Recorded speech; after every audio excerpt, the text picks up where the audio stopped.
பொன்னிறமா வதக்கி எடுத்துக்கோங்க. அடுத்து இஞ்சி சேர்த்து நல்லா வதக்கி எடுத்துக்கோங்க. காஞ்ச மிளகா சிறிதளவு போட்டு நல்லா பொரிச்சு எடுத்துக்கோங்க. ஒரு நெல்லிக்காய் சைஸ் புளி எடுத்து அதையும் நல்லா வறுத்து எடுத்துக்கோங்க.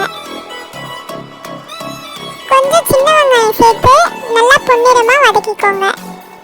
சீரகம், வெந்தயம், மிளகு, தனியா இது எல்லாத்தையும் ஒரு ஸ்பூன் எடுத்து எண்ணெயில நல்லா பொரிச்சு எடுத்துக்கோங்க. வாசனைக்கு கொஞ்சம் கருவேப்பிலையும் சேர்த்துக்கலாம். இப்போ நம்ம வதக்கி பொரிச்சு எடுத்த எல்லா பொருளையும் நல்லா ஆற வச்சுக்கோங்க. ஆறினதும் ஒரு மிக்ஸி ஜார்ல போட்டு கொஞ்சம் உப்பு சேர்த்து அதுல கொஞ்சம் தண்ணி விட்டு நல்லா அரைச்சி பேஸ்ட் மாதிரி எடுத்துக்கோங்க. திரும்பவும் அது தாளிக்கிறதுக்காக கடாய் வச்சு கொஞ்சம் நல்லெண்ணெய், மிளகு சேர்த்து நம்ம அரைச்சி வச்ச பேஸ்டையும் அதுல சேர்த்து தேவையான அளவு தண்ணியும் விட்டு நல்லா கலரிக்கோங்க. அது எண்ணெய் பிரிஞ்சு வர வரைக்கும் நல்லா கொதிக்க விடுங்க.